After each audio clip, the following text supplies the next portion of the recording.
Bismillahirrahmanirrahim. Assalamualaikum warahmatullahi wabarakatuh.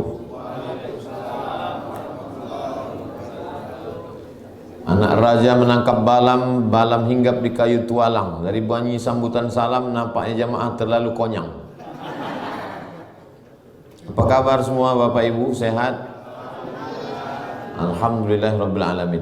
Yang sama-sama kita hormati Ketua, yang sama-sama kita hormati anggota DPR RI Al-Mukarram Ustadz Dr. Sahrul Aidi LCMA. Yang sama-sama kita hormati Ketua Pengadilan Negeri Bangkinang, Ketua Pengadilan Agama, beserta seluruh tamu undangan yang tak dapat saya sebutkan satu persatu, hadirin hadirat, muslimin muslimat, Bapak Dandim, Bapak Danyon. Tak bisa dibedakan nih karena bajunya Ustadz semua malam ini. InsyaAllah semua yang berhadir ini dimuliakan Allah Subhanahu wa ta'ala. Amin ya rabbal alamin. Saya ikut tes CPNS 2008. Syarat memenuhi dari CPNS ke PNS itu mengurus surat-surat, salah satunya medical check up ke Rumah Sakit Arifin Ahmad. Itulah pertama dan terakhir saya periksa ke rumah sakit. Sejak itu tak pernah. Itu pun karena wajib. Jadi waktu medical check up itu kata dokter, Bapak besok sebelum periksa jangan sarapan. Kenapa tidak boleh sarapan? Karena darah yang mau diperiksa itu mesti steril, bersih. Rupanya kalau kita sarapan itu darah kita kotor. Masuk ketupek gulai paku, masuk santan, kolesterol, masuk teh manis, gula. Jadi kalau mau bersih darah kita, maka jangan makan. Lama saya merenung. Sudah lamalah dari kecil kita disuruh berpuasa. Sudah umur sekian puluh tahun baru tahu, rupanya di antara hikmah puasa itu adalah membersihkan darah. Beberapa waktu yang lalu kami ke Malaka membawa keluarga mau check up periksa. Kata dokter, kalau mau cepat Pak, takutnya kalau Bapak besok darahnya masih belum bersih, di hari kedua baru periksa. Jadi 2 malam menginap. Besok biar supaya cepat, besok jangan sarapan sebelum ke rumah sakit. Ingat saya lagi yang beberapa belas tahun yang lalu. Rupanya mau membersihkan darah kita ini di antara cara yang diberikan Allah adalah dengan berpuasa. Tapi jangan gara-gara ini nanti malam niatnya jadi berubah. Nawaitu shauma ghadin an ada'i fardhi syahri Ramadan, untuk bersih darah lillahi ta'ala. Niatnya cukup, tidak usah ditambah, tidak usah dikurang. Bersih darah itu bonus dari Allah Subhanahu wa ta'ala. Makanya dalam Al-Quran disebut wa antasumu khairul lakum. Kalau kamu berpuasa itu baik bagi kamu. Tapi Al-Quran tak ada menyebutkan apa baiknya. Baiknya carilah sendiri. Itu makanya anak-anak kita setelah dia hafal Quran, bisa baca kitab, tamat pondok, masukkan ke fakultas kedokteran. Dialah yang akan mengungkapkan hikmah-hikmah daripada manfaat puasa ini. Ada hadis bunyinya sumu tasihhu. Kalau kamu puasa kamu akan sehat. Hadis ini dhaif. Tapi hadis dhaif tetap boleh dipakai. Karena hadis puasa kamu sehat bukan dalam masalah akidah, bukan dalam masalah akidah. Bukan dalam masalah dalil hukum halal haram. Tidak ada periwayatnya yang kadzab, pendusta, penipu, pembohong. Masih bernaung di bawah hadis sahih. Dan untuk fadail a'mal, motivasi beramal. Mudah-mudahan dengan berpuasa ini Bapak Ibu semuanya sehat walafiat. Biasanya orang sesudah berpuasa itu diajak ustadz untuk meningkat. Dengan berpuasa marilah kita tingkatkan ketakwaan. Dengan berpuasa mari kita tingkatkan integritas. Dengan berpuasa mari kita tingkatkan semangat beribadah. Tapi biasanya selesai berpuasa bertambah pula 3. Gula darah naik, kolesterol naik, berat badan pun naik. Salah satu buktinya ini kue kotak sudah mulai datang. Bapak Ibu yang dimuliakan Allah Subhanahu wa ta'ala. Saya bertamu ke rumah jamaah. Sampai di rumahnya saya dikasih selebaran kertas. Ustadz Somad, colong baca-baca ini, kata dia. Saya bacalah di kertas. Kertas ini dari Amerika. Tulisannya, kata dia, namanya fasting terapi. Fasting artinya menahan makan. Terapi, ada terapi namanya menahan makan. Kata orang barat, semua yang kita makan ini racun. Kita minum teh, teh itu racun. Kenapa Ustaz tiba-tiba ingat teh? Itu ku tengok teh mulai datang. Orang barat menyebut gula itu white poison. White putih, poison racun. White poison racun putih. Tapi jangan gara-gara ini segan pula Pak anggota dewan sama Pak ketua minum teh. Tetaplah minum. Saya ada lebih besar pula racun saya lagi nih. Lalu kemudian kita makan rendang, gulai, itu juga racun. Mana racunnya? Kelapa. Saya dulu kuliah di UKM, Universiti Kebangsaan Malaysia. Masuklah dosen saya ke dalam. Kata dosen saya, andailah saya jadi raja, maka yang pertama saya lakukan adalah memotong seluruh pokok kelapa yang ada di Malaysia. Saya tanya ke dosen saya, kenapa Bapak mau motong pohon kelapa? Karena kolesterol yang paling tinggi adalah santan. Dan makanan kita santan semuanya. Pagi katupek gulai paku, santan. Siang rendang, santan. Minum cendol, santan. Kolak, santan. Kalau memang santan itu racun, gula itu racun, kenapa nenek moyang kita dulu makan santan, minum gula sehat-sehat aja Pak Ustadz? Mereka habis makan rendang, minum gula, mencangkul 2 hektar. Kita habis makan santan, minum gula, tarik selimut, tidur 4 jam. AC-nya dingin. Cobalah masukkan santan ke dalam kulkas, membeku.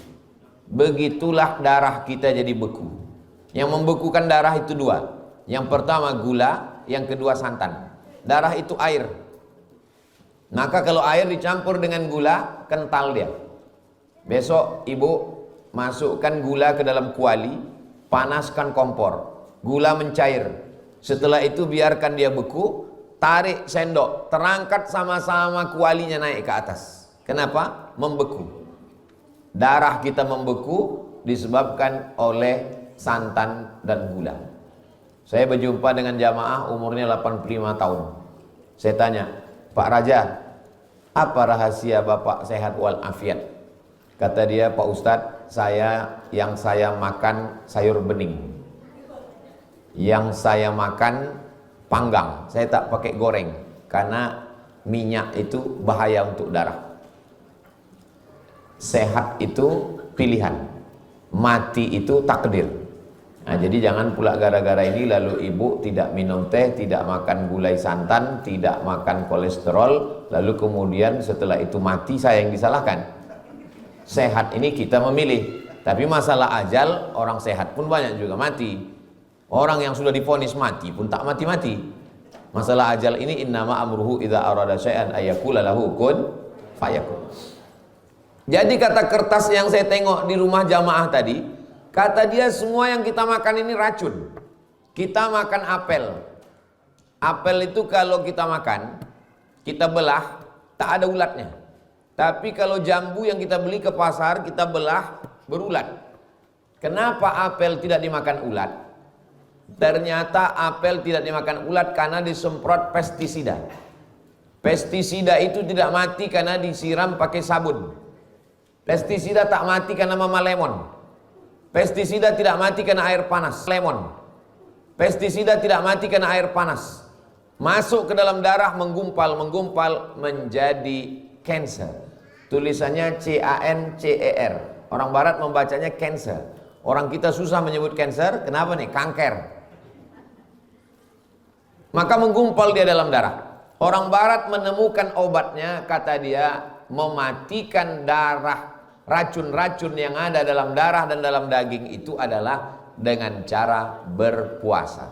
Cuman mereka tidak tahu saum, tak tahu dia puasa. Yang tahu dia adalah dengan cara fasting. Fastingnya tidak makan. Karena kalau orang tidak makan, badannya akan memakan dirinya sendiri. Racun-racun yang ada dalam darah, dalam daging, dalam tulang kita itu dimakan sendiri oleh badan kita. Ini tak bisa saya jelaskan terlalu panjang lebar, terlalu detail, karena kata pepatah Arab, man takallama fi ghairi fannihi atabil ajaib. Siapa yang bicara bukan pada bidangnya, ngomongnya ajaib-ajaib. Jadi kalau ibu bapak nanti mendengar, Ustaz Somad tadi malam cerita tentang kesehatan agak ajaib-ajaib ku dengar. Karena memang bukan bidang saya. Tapi saya bercerita begitulah manfaat dari kesehatan berpuasa. Kenapa Nabi tidak pernah sakit? Karena Nabi berpuasa. Nabi Muhammad berpuasa. Sebelum Nabi Muhammad, Nabi Isa berpuasa. Buka kitab Lukas pasal 18 ayat 12. Aku berpuasa 2 kali seminggu, kata Nabi Isa. Lalu kemudian Nabi Musa berpuasa. Mana Nabi Musa berpuasa? Fatamma miqatu rabbihi arba'ina lailah. Malamnya dia bermunajat, siangnya dia berpuasa. Jadi puasa ini adalah ibadah nabi-nabi. Makanya dalam Al-Quran dikatakan kutiba alaikumus siyam kama kutiba alal ladzina min qablikum. Orang-orang sebelum kamu pun berpuasa. Hanya saja orang sebelum kita itu puasanya lebih berat. Maryam itu puasanya berat sekali. Inni nazartu lirrahmani sauma. Saya bernazar puasa, walan ukallimal yauma insiya. Saya tidak akan bicara. Jadi kalau puasa kita hanya tahan makan minum, kalau Maryam puasanya tidak makan, tidak minum, tidak bicara. Untunglah syariat Nabi Muhammad ini boleh bicara. Bayangkan kalau puasa kita macam puasa Maryam, tidak makan, tidak minum, tidak bicara. Bagaimana Pak Hakim di pengadilan negeri memutuskan perkara? Bagaimana pula Ustadz menyampaikan kultum? Nah, jadi artinya kita boleh bicara, tapi yang kita bicarakan yang baik-baik saja. Jantung ini di bawah, otak ini di atas. Darah disemburkan oleh jantung membawa oksigen naik ke atas. Jantung ini berat dia menyemburkan darah karena darahnya kental. Maka diminumlah obat pengencer darah. Terlalu banyak diminum muncul efek samping, kena buah pinggang. Maka darah kita mesti cair. Dengan apa mencairkan darah? Supaya tidak punya efek samping. Banyak-banyak puasa sunnah. Puasa paling tidak sebulan 3 kali, 3 hari, 13, 14, 15. Kecil kali Pak Ustadz kalau cuma 3 hari, saya sanggup 8. Bagus. Senin, Kamis, Senin, Kamis, Senin, Kamis, Senin, Kamis. Kalau cuma 8 hari saya sanggup lebih banyak Pak Ustadz. 15. 1, 3, 5, 7, 9, 11, 13, 17, 15, 17, 19, 21, 23, 25, 27, 29. Puasa Nabi Daud. Kenapa puasa Nabi Daud? Kenapa bukan puasa Nabi Isa? Kenapa bukan puasa Nabi Ibrahim? Kenapa bukan puasa Nabi Musa? Kenapa yang disebut puasa Nabi Daud? Karena Nabi Daud lah yang paling tinggi kekuasaannya. Nabi Daud itu raja. Dan Nabi Daud itu, ini agak berat saya menyampaikannya sedikit. Nabi Daud itu istrinya 100. Puasanya 15 hari sebulan. Ada orang yang istrinya 1 tak pernah puasa sunat. Senyum-senyum Nabi Daud nengok dia. Kata Nabi Daud, aku 100 biniku 15 hari aku puasa. Kau tak puasa sama sekali. Nah, ini jadi puasa Ramadan. Makanya kita kalau udah terlatih puasa Ramadan ini, nanti di Syawal kita diteruskan lagi dengan puasa 6. Dan di Bangkinang, Kabupaten Kampar, memang ada hari rayanya khusus. Nah, jadi Pak Ketua yang baru pertama tugas di Kabupaten Kampar, Bangkinang, nanti ada lagi hari raya khusus. Setelah puasa 6, hari raya lagi. Lalu kemudian pula setelah itu ada lagi nanti di bulan Zulqa'dah, Zulhijjah, puasa 10 hari. Ma min ayyamin, tidak ada hari al-amalu salihu fihinna ahabbu ilallah min hadhil ayyamil ashri. Tidak ada hari yang lebih baik daripada puasa 10 hari. Dia dari tanggal 1. 1, 2, 3, 4, 5, 6, 7, 8, 9. 9 hari di bulan Zulhijjah. Di tanggal 10-nya puasanya tak sampai sore. Hanya dari pagi sampai motong kurban. Habis kurban langsung batalkan puasa dengan makan daging kurban. Jadi hampir setiap hari bulan itu ada terus puasa-puasa. Dan khusus bagi ibu-ibu, di Ramadan ini mungkin tinggal 7 hari, nanti bagus sekali diqadha di bulan Syawal 6 hari, puasa 6. Selalu saya kalau mengingatkan puasa ini ibu-ibu, Ibu jangan lupa ganti. Rupanya suaminya, istrinya tinggal 7, suaminya 17 hari. Musafir, sakit, pamangkana minkum maridan, siapa yang sakit, au ala safarin musafir, fa'iddatun min ayamin ukhar, ganti di hari-hari yang lain. Saya naik pesawat dari Pontianak ke Jakarta. Sampai di pesawat datang pramugari mengasih makanan, kue, air. Saya ambil airnya, saya ambil kuenya, saya minum. Kawan yang duduk di sebelah saya ini tidak makan kue, tak minum air putih. Lalu saya tanya, Bapak kenapa tak minum? Kata dia, saya puasa. Tapi saya tak Islam Pak Ustaz.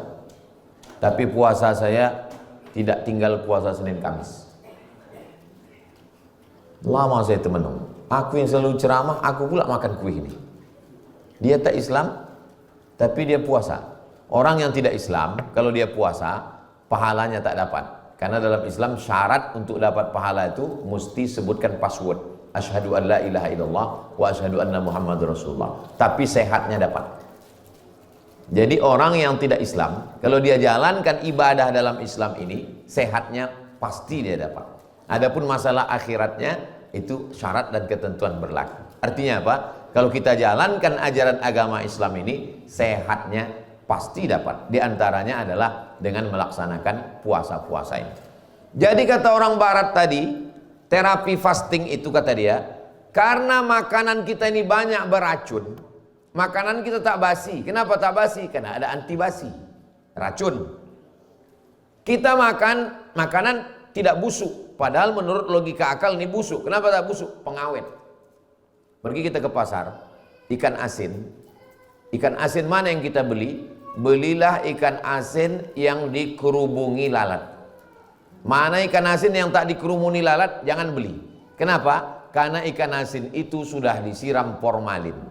Ternyata lalat lebih cerdas dari kita. Kita membeli ikan asin yang tak dikerumuni lalat, awet ikan asin itu. Kita makan, kita pun ikut awet dibuatnya. Kenapa? Karena ada racunnya di dalam. Jadi semua yang makan makanan kita ini sekarang adalah pengawet, penyedap rasa. Penyedap rasa itu saya tak sebut merek. Siramkanlah dia ke keramik yang berlumut di kamar mandi.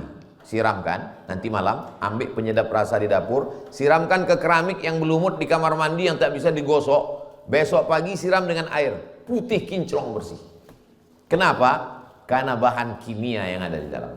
Almarhumah mak saya tak pernah masak pakai penyedap rasa. Pantang bagi dia. Dan dia mengajarkan kami begitu. Karena semua ini berefek kepada kesehatan kita. Karena semua yang kita makan ini penuh dengan racun, makanan cepat saji, makanan begitu cepat, maka makanan dengan pengawet, makanan antibasi dan lain sebagainya, akhirnya menggumpal. Cara menghilangkannya kata dia, ini orang barat bukan orang Islam, kata dia, tahan makan 8 hari sebulan. Saya waktu membaca itu tahan makan 8 hari sebulan, Allahu Akbar. Nabi kami sudah mengajarkan 8 hari sebulan, Senin, Kamis, Senin, Kamis, Senin, Kamis, Senin, Kamis. Badan sehat, berat badan terkendali dan lain sebagainya. Jamaah banyak husnuzon dengan saya. Disangkanya saya tak gemuk-gemuk ini karena puasa sunat. Padahal saya jarang sekali puasa sunat. Bahkan kalau pergi acara di mana-mana, pernah acara di Medan, kami sedang makan dengan Pak Kapolsek. Saya bilang, Pak Kapolsek makan. Kata Pak Kapolsek, mohon maaf Pak Ustadz, saya puasa. Dalam hati saya, aku yang selalu ceramah puasa, Pak Kapolsek ini pula puasa. Tapi saya kalau ditanya orang ada alasan. Ustaz kok tak puasa? Saya musafir. Kata Nabi, laisa minal birri asyamu fis safar. Bukanlah perbuatan baik kalau dalam musafir itu kita puasa. Untung ada dalil yang membela saya. Karena musafir terus. Saya setiap hari Jumat, Sabtu, Ahad, Senin itu musafir. Jumat ini nanti saya akan musafir ke Jambi. Jumat, Sabtu, Ahad, Senin. Saya di rumah 3 hari. Selasa, Rabu, Kamis itu di rumah. Ini sebetulnya malam ini di jadwal saya di rumah ini. Tapi karena diundang sama Pak Pengadilan, tak bisa tak datang. Takut kita disidangnya nanti di pengadilan. Bapak Ibu yang dimuliakan Allah Subhanahu wa taala. Jadi, semua yang diturunkan Allah ajaran agamanya ini adalah untuk kebaikan kita. Cuman tidak disebutkannya dalam Al-Quran. Dikasihnya kita akal untuk memikirkan itu, kita pun ketemulah apa rahasia-rahasia di balik syariat agama Allah. Syariat agama Allah ini. Maka itulah perlunya ada di antara anak kita yang jadi pakar gizi, pakar biologi, pakar ilmu bumi geologi, pakar ilmu langit astronomi. Supaya apa? Dialah yang mengungkapkan mukjizat-mukjizat keutamaan kehebatan Al-Quran dan Sunnah. Maka menurut saya anak-anak kita ini sekolah agamanya hanya cukup tingkat atas saja. TK Quran, SD Quran, SMP Quran, SMA Quran, boarding school, pondok pesantren, full day. Nanti masalah kuliahnya terserah dia mau kuliah apa. Dia mau jadi polisi, dia mau jadi tentara, dia mau jadi hakim, dia mau jadi pengacara, dia mau jadi dokter, dia mau jadi spesialis, silakan. Yang penting dia sudah punya bekal, hafal Quran, bisa baca kitab kuning, mengerti akidah Ahlus Sunnah wal Jamaah, rukun iman, rukun Islam, maka insya Allah agama ini dia tidak terlalu banyak membahas tentang khilafiyah, tapi lebih pada hikmah-hikmah yang ada dalam ajaran agama Islam. Kalau kita kembali kepada ajaran agama Islam, maka insya Allah sholat. Tadi berapa kali kita ruku? Berapa kali kita sujud? Qabliyah Isya sujud 4 kali. Rakaat pertama 2 kali, rakaat kedua 2 kali. Sholat Isya 4 kali 2, 8 kali. Ba'diyah Isya 2 kali 2, 4 kali. Sholat tarawih 8 kali 2, 16 kali. Witir 3 kali 2, 6 kali. Nanti malam tambah lagi bangun tidur, tahajud. Sebelum tahajud, sholat sunat uduk 2 rakaat kali 2, 4 kali. Sholat sunat taubat 2 rakaat kali 2, 4 kali. Sholat sunat tahajud 8 rakaat kali 2, 16 kali. Sholat sunat hajat. Apa sebetulnya hikmah daripada sujud berlama-lama di dalam bulan Ramadan ini? Ketika kita sekarang berdiri, jantung kita di bawah, otak kita di atas. Tapi ketika kita sedang sujud, otak kita di bawah, jantung kita di atas. Maka di saat sedang sujud itulah sempurna oksigen dikirimkan dari jantung ke otak. Makanya kalau mau sehat, banyak-banyak sujud. Saya nggak percaya tuh Pak Ustadz, buktinya orang Islam sering-sering sujud. Kenapa dia stroke? Kenapa kurang oksigen ke otak? Yang salah bukan sholatnya, orangnya. Terlalu cepat. Sholat patu ayam. Macam stempel pos. Belum lagi darah itu sampai ke otak, dia sudah berdiri. Baru sampai tengkuk, dia sudah berdiri. Kalau bolehlah darah itu bercakap, apanya maksud kau ini? belum sampai lagi ke otak. Makanya Nabi itu sujudnya lama sekali. Subhana rabbiyal a'la wa bihamdi, subhana rabbiyal a'la wa bihamdi, subhana rabbiyal a'la wa bihamdi, subhana. Kata Imam Al-Hasan Al-Basri, sujud yang paling sempurna tasbihnya 7 kali. Subhana rabbiyal a'la wa bihamdi, subhana rabbiyal a'la wa bihamdi, subhana rabbiyal a'la wa bihamdi, subhana rabbiyal a'la wa bihamdi, subhana rabbiyal a'la wa bihamdi, subhana rabbiyal a'la wa bihamdi, subhana rabbiyal a'la wa bihamdi. Makanya ada tarawih-tarawih yang imamnya Valentino Rossi.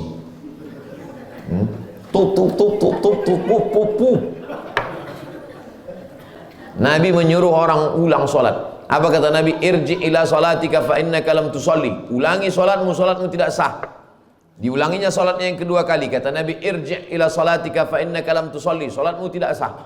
Diulanginya sekali lagi. Kata Nabi, irji ila salatika fa innaka lam tusalli. Solatmu tidak sah. Udah 3 kali ulang. Bagaimana yang betul itu ya Rasulullah? Kata Nabi, kalau engkau tegak hatta tatma'inna qa'iman, ada tumakninah.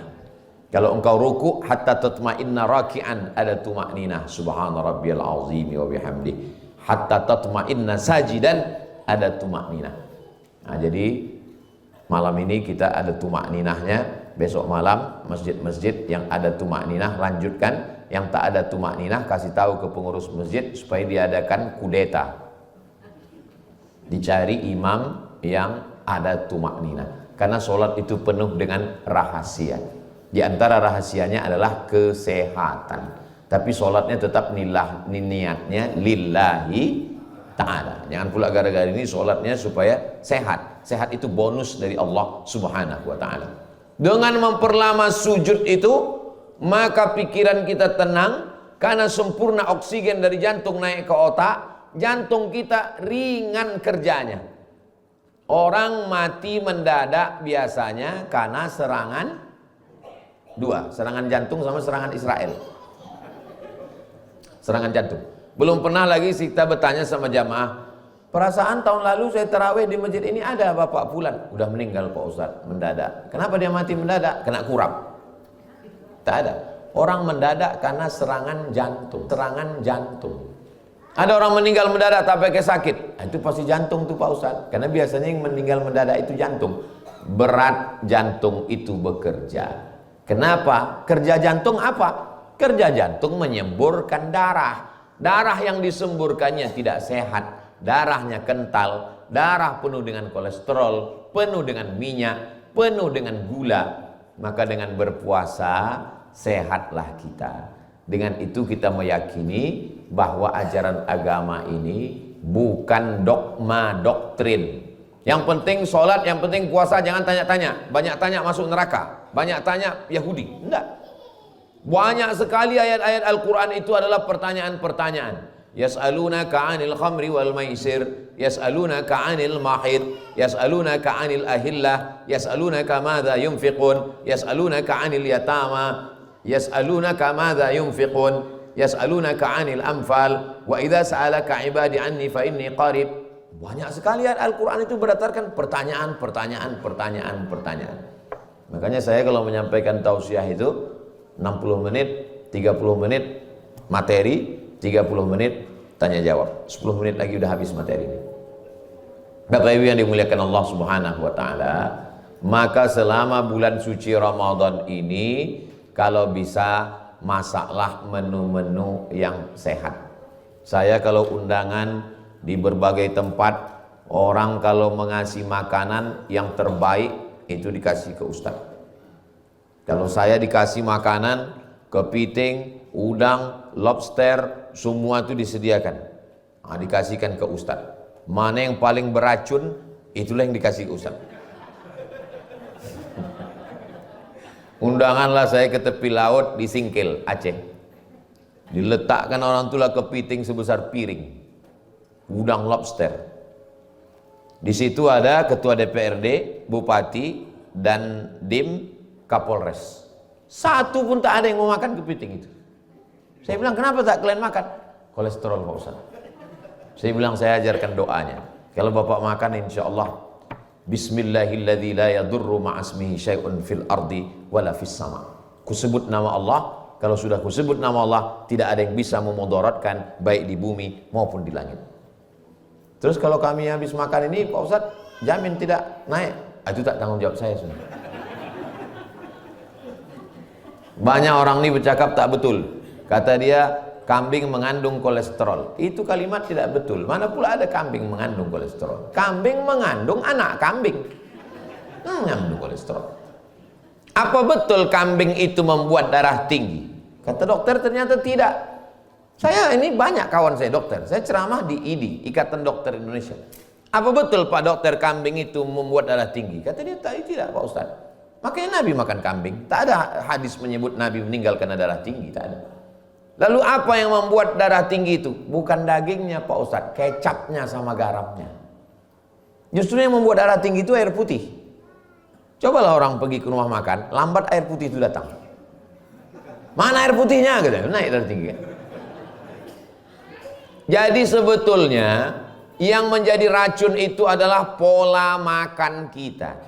Makanya Nabi mengajarkan kita disuruhnya kulu, makanlah. Washrabu, minumlah. Tapi ada remnya di ujung. Wala tusrifu. Jangan berlebih-lebihan. Semua yang berlebih itu tak baik. Kul, makanlah. Washrab, minumlah. Walbas, berpakaianlah. Watasaddaq, bersedekahlah. Min ghairi sarafin wala makhilatin. Jangan berlebih-lebihan dan jangan untuk sombong. Ada orang makan sekarang untuk sombong? Ada. Orang sekarang ada makan untuk sombong. Pergi ke tempat rumah makan yang mahal satu porsi 2 juta dan tidak dimakan, hanya untuk ditengok dan untuk foto aja. Habis itu foto posting, tengok berapa yang like. Ini makan hanya untuk sombong. Dalam Islam kita diajarkan makan secukupnya. Jam 2 siang Pergilah ke jembatan Sungai Kampar di Bangkinang arah ke Bangkinang seberang. Tegaklah dia itu, tegaklah di atas jembatan itu menengok air ke bawah. Itu menengok teh tarik itu di bawah. Kalau di siang Ramadan melihat mobil warna merah pun macam semangka. Ibu hati-hati, jangan pakai jilbab merah. Di siang hari semua air danau mau kita minum, semua mau kita makan. Tapi begitu berkumandang azan maghrib, Allahu Akbar, Allahu Akbar. Kalau bapak mendengar azan, tanya dulu istri, yakinkan itu azan maghrib. Karena di bulan Ramadan ini semua azan itu bunyi azan maghrib. Ketika azan maghrib berkumandang, masuk 2-3 teguk air, masuk ke rumah 135, mana? Saat butuh dana cepat, pilih yang aman dan terpercaya. Credit One. Udah nikmatin aja. Ngapain sih ngantri? Mending makan di sini ya. 35, mana hawa nafsu siang tadi hilang. Makanya banyak sekali kalau istilah almarhumah emak saya, lapamato. Lapamato itu maksudnya mata aja yang lapar. Jam 6 sore itu semua mau kita beli, itu lapamato namanya itu. Begitu sudah masuk 2-3 teguk, hilanglah lapar itu. Bulan puasa ini kita sedang diajarkan hakikat hawa nafsu. Hawa nafsu itu tidak bisa didefinisikan. Hawa nafsu itu langsung dirasakan. Apa ada manusia yang tak ada hawa nafsunya Pak Ustaz? Tak ada. Nabi pun ada hawa nafsunya. Dan Islam bukan menyuruh kita menghilangkan hawa nafsu. Islam membuat kita menempatkan hawa nafsu pada tempatnya. Maka silakanlah makan. Sampai kapan nafsu ini hilang? Madamat arwahuhum fi ajsadihim. Selama ruh bersemayam dalam jasad, ada hawa nafsu. Jadi kalau ada orang risau saya dengan hawa nafsu saya nih Pak Ustaz. Jangan risau. Nanti kalau sudah berpisah ruh dengan jasad, hilang sendiri itu. Lama hidup banyak dirasa, jauh berjalan banyak ditengok. Bapak ibu yang sudah berpengalaman, pernah bapak ibu menengok mayat minta sarapan pagi? Tak ada. Kalau sudah berpisah ruh dengan jasad, dia hilang sendiri. Maka selama hayat di kandung badan, selama ruh berada dalam jasad ini, kita disuruh mengendalikan hawa nafsu dengan puasa. Dari mulai terbit fajar sampai tenggelam matahari. Terbit fajar itulah dia azan subuh, tenggelam matahari itulah dia azan maghrib. Dan kita puasanya tidak terlalu lama. Kita puasa hanya sekitar, kalau Pekanbaru sahurnya azan subuh jam 5.10, maka berbukanya jam 6.30, berarti kita berpuasa hanya sekitar 13 jam setengah. Hanya 13 jam. Tapi di Eropa, di Jerman, ada yang berpuasa sampai 18 jam. Di Mesir kalau udah musim panas, 16 jam. Alhamdulillah, takdir saya 98 di Mesir pas musim dingin, jadi tak terlalu lama. Tapi pas adik-adik kelas saya, itu 1 tahun mundur 11 hari. 11, ada yang takdirnya pas puasa bulan Agustus. Agustus, beriman kepada takdir baik, takdir buruk lah. Agustus itu sahurnya jam 4, berbukanya jam 8. Kalau saya dengan Ustadz Sahrul Aidi, dengan Ustadz Faisal Saleh, tahun 96, 97, 98, 99, 2000, 2001, itu zaman kami puasa bulan berapa puasa? Mei. Sekitar Desember, pokoknya musim dingin lah. Seingat saya puasa itu musim dingin. Karena saya Ramadan yang pertama itu gemuk karena selamat makan. Begitu musim dingin langsung kurus. Musim panas tak ada selera makan. Musim dingin berselera makan. Nah, jadi memang kita ini diberikan Allah luar biasa. Kalau di Arab musimnya li'irafi Quraisy, ilafihim rihlatash syita was-shaib. Syita musim dingin, shaib musim panas. Ada 4 musim di Arab. Syita musim dingin, shaib musim panas, kharif musim gugur, rabi' musim bunga. Makanya kawan-kawan di Mesir, Maroko bertanya itu ke saya. Kata dia, Abdul Somad, musim di tempat kami ini 4. Musim shaib, musim syita, musim rabi', musim kharif. Di tempat kalian berapa? Saya bilang banyak sekali. Musim durian, musim rambutan, musim hujan, musim asap. Kita inilah yang paling stabil. Mau musim panas, mau musim dingin, cuacanya 30, 31, 32. Kenapa puasa itu tidak dibuat bulan? Banyak orang kan, kenapa Pak Ustadz puasa kita itu selalu heboh lah masalah penetapan ini. Ini kan gara-gara ikut bulan. Coba kalau ikut Januari, Februari. Kenapa tak ditetapkan saja puasa itu 1 Januari? Seandainya puasa ditetapkan 1 Januari, mungkin kita tidak ada ikhtilaf. Tapi Allah, kata orang, tidak adil. Kenapa? Karena kalau puasa Januari berarti puasa musim dingin terus. Kenapa tidak ditetapkan aja puasa itu 1 Agustus? Seandainya puasa itu Agustus, musim panas terus. Ditetapkan puasa itu mengikut bulan Qamariyah. Maka dia pernah ada musim dingin, pernah musim panas. Orang yang tinggal di Arab, maka dalam sekian puluh tahun dia melewati siklus. Pernah puasa bulan Januari dingin, pernah puasa bulan Desember dingin, pernah puasa bulan Agustus panas. Jadi ada perputaran. Nah, kita tak merasakan itu karena kita tinggal di Katulistiwa. Tadi saya mulai jam 9 kurang 10, sekarang sudah jam 9 lewat 30, lebih kurang 40 menit saya sampaikan materi. Tadi kata protokol kita ada tanya jawab, apa-apa yang mau ditanya, yang bisa saya jawab, yang tak bisa saya jawab nanti saya bawa pulang, saya jawab di rumah, akan diupload, tonton di channel Ustadz Abdul Somad Official. Jangan lupa subscribe, like, share, and comment.